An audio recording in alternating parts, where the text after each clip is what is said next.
कहानी की शुरुआत में हमें एक लड़की को दिखाया जाता है जो जंगल में किसी से डरकर भाग रही थी। उसका पूरा शरीर खून से सना हुआ था और जंगल के अंदर एक शैतान को दिखाया जाता है जो उस लड़की को गले से पकड़कर उठा लेता है। ठीक उसी वक्त ओलेना की आंख खुल जाती है। असल में जंगल में जो लड़की थी वो ओलेना ही थी, बस वो बुरा सपना देख रही थी। और इसके बाद हमें ओलेना के पति आंद्रे को दिखाया जाता है। आंद्रे जब नहाने के लिए चला जाता है तब मैरी नाम की एक बूढ़ी औरत ओलेना को कॉल करती है। वो मैरी को कहती है कि अभी तो सब कुछ ठीक चल रहा है, मुझे आंद्रे के साथ बहुत अच्छा लग रहा है और अब मैं अपनी आगे की जिंदगी उसी के साथ ही गुजारना चाहती हूँ। रात को आंद्रे जब काम से लौटकर घर आता है, इस दौरान टीवी पर एक न्यूज़ दिखाई जाती है और जिसमें बताया जाता है कि रशिया ने कई देशों पर हमला कर दिया है। रूसी सेना ने हमले के बाद कई लोगों का जीना हराम कर दिया है। यूक्रेन जैसा देश रशिया के सामने घुटने टेक चुका है। रूसी सैनिक लोगों के घर में घुसकर उन्हें काफी टॉर्चर कर रहे थे और इन दोनों के घर के पास भी रूसी सैनिक पहुंच चुके थे। इसलिए चुपके से ये दोनों घर छोड़कर वहां से निकल जाते हैं। ये दोनों सीधे रास्ते से ना जाकर जंगल वाले रास्ते से जाने का फैसला करते हैं क्योंकि वो वाला रास्ता बहुत नजदीक था। लेकिन थोड़ी दूर जाने के बाद इनकी गाड़ी को रूसी सैनिक रोक लेते हैं जो काफी दिनों से इसी जंगल में डेरा लगाकर बैठे हुए थे। रोबर्तो नाम का आदमी इन सभी का लीडर था।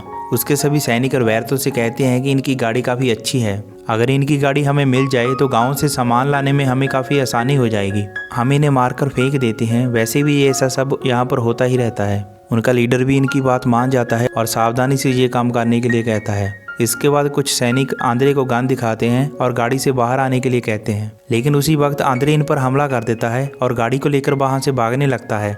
भागते वक्त आंद्रे पर सभी रूसी सैनिक लगातार फायरिंग करते हैं और इस दौरान उनका एक सैनिक भी गाड़ी के नीचे आकर मारा जाता है। रात होने की वजह से जंगल से बाहर जाने की बजाय ओलेना मैरी के घर पहुंच जाती है और यहां पहुंचने के बाद ओलेना को पता चलता है कि आंद्रे को गोली लगी है। गोली लगने की वजह से वो काफी ज्यादा जख्मी हालत में था, इसलिए गाड़ी से निकलते ही वो नीचे गिर जाता है और कुछ समय के बाद उसकी मौत हो जाती है। ओलेना अपनी तंत्र मंत्र से उसे जिंदा करने की कोशिश करती है लेकिन कोई फर्क नहीं पड़ता। आंद्रे की मौत हो जाने के बाद ओलेना को बहुत गुस्सा आता है। वो आंद्रे की बॉडी को अंदर लेकर जाती है और उसकी बॉडी को अच्छे से साफ करती है। वो वादा करती है कि जब तक वो आंद्रे की मौत का बदला नहीं ले लेगी तब तक वो आंद्रे की बॉडी को नहीं जलाएगी।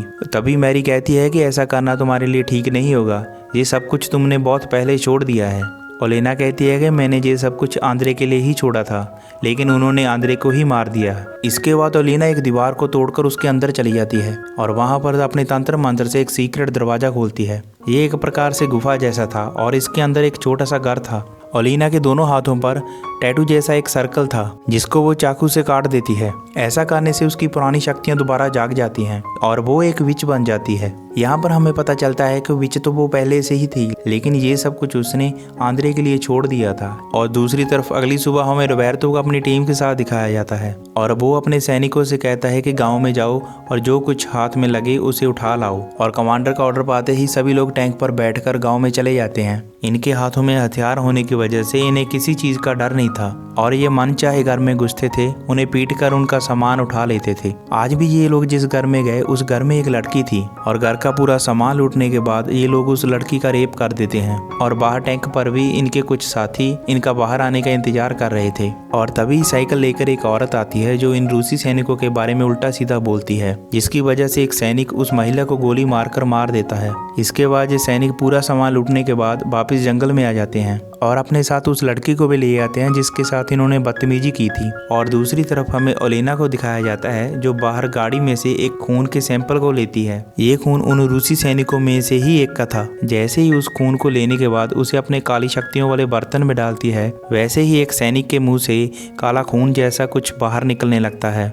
उसके मुंह से एक लेटर भी निकलता है जिस पर लिखा होता है कि मैं तुम सबको जंगल में ही मारूंगी। ये लेटर पढ़ने के बाद उस सैनिक के पूरे शरीर से खून निकलने लगता है जिस कारण उसकी मौत हो जाती है। जिसके बाद बाकी सैनिक उस सैनिक की बॉडी उठाकर एक गड्ढे में फेंक देते हैं। इस हादसे के बाद ये सब लोग बहुत डर जाते हैं। इसी वजह से जिस लड़की को ये अपने साथ पकड़ कर लाए थे और डर की वजह से उस लड़की को भी उसके घर के पास जंगल में छोड़ आते हैं क्योंकि सैनिकों को लग रहा था ऐसा करने से सब कुछ ठीक हो जाएगा। वो लड़की उठती है और जैसे तैसे अपने घर की तरफ जाने लगती है। उसी वक्त इस लड़की के सामने ओलेना की कार आकर रुकती है। ओलेना उस लड़की को कहती है कि अगर बदला लेना चाहती हो तो मेरे साथ चलो। इसके बाद हमें बाथरूम करते एक सैनिक को दिखाया जाता है। हालांकि कुछ समय बाद उसे एहसास होता है कि उसके प्राइवेट पार्ट से खून निकल रहा है और इसकी वजह सिर्फ ओलेना थी। दूसरी तरफ हमें एक और सोल्जर को दिखाया जाता है जो अपने परिवार को बहुत मिस कर रहा था। ये अपने परिवार के पास जाना तो चाहता है लेकिन जंग की वजह से अपनी टीम को छोड़कर नहीं जा सकता। जब रात को वो सैनिक सो जाता है तो ओलेना उसे मारने के लिए उसके बहुत करीब आ जाती है, लेकिन इसे मारने से पहले उसकी फैमिली की फोटो इसके हाथ लग जाती है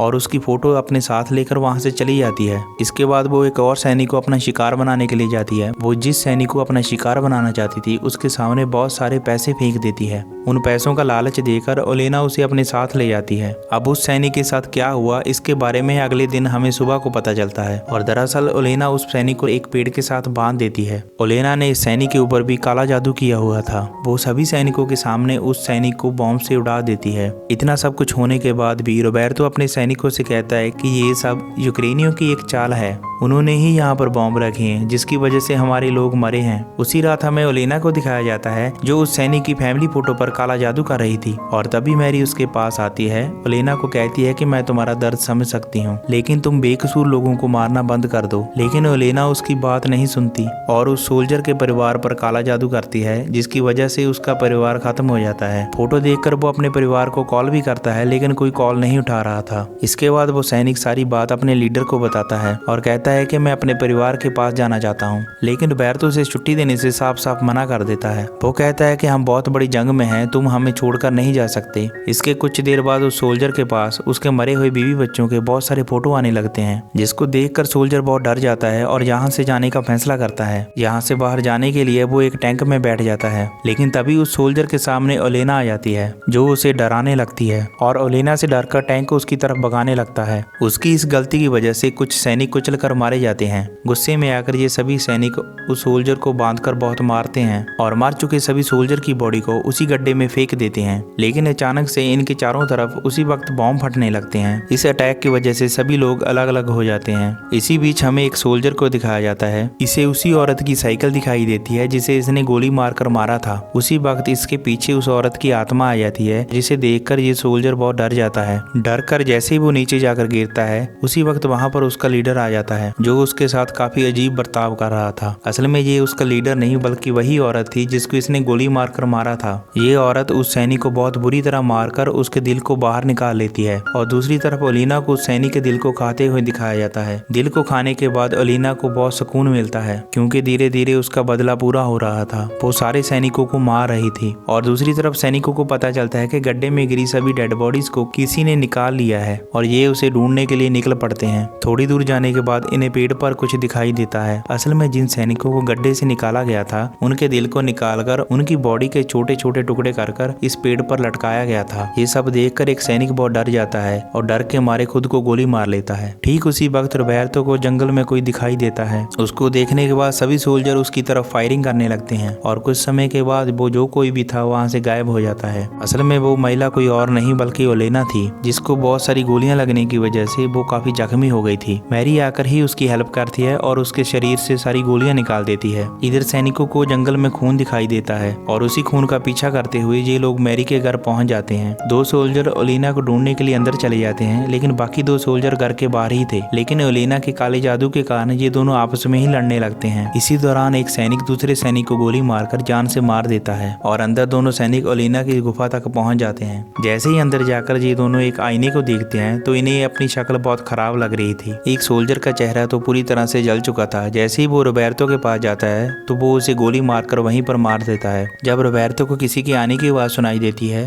तो वो जाकर छुप जाता है और जब ओलेना आती है तो उस पर पीछे से हमला कर देता है। इसके बाद रोबर्तो जैसे ओलेना को गिराकर उसे मारने लगता है कुछ देर बाद उसे पता चलता है कि वो ओलेना नहीं थी, वो एक सैनिक था और ओलेना पीछे से आकर रोबर्तो पर हमला कर देती है और उस सैनिकों को भी जान से मार देती है। उसी वक्त यहाँ पर मैरी आती है जो ओलेना को बताती है कि मैंने चेक किया है कि तुम माँ बनने वाली हो, इसी कारण गोली लगने के बाद भी तुम ठीक हो गई और तुम्हें अपने बच्चे को बचाना होगा। उसी वक्त रोबर्तो मैरी को पीछे से पकड़ लेता है और उस पर गन तान देता है और इसी कारण ओलेना उसे छोड़ने की बजाय रोबर्तो को जान से मार देती है। जब उसे पता चलता है कि वो माँ बनने वाली है तो वो अपनी एक नई जिंदगी की शुरुआत करती है। इसी वजह से वो जहाँ से दूर जाकर अपने बच्चे को जन्म देती है और यहीं पर ये कहानी समाप्त हो जाती है। दोस्तों, अगर आपको हमारी कहानी पसंद आई हो तो इस वीडियो को लाइक करें और चैनल को सब्सक्राइब करें।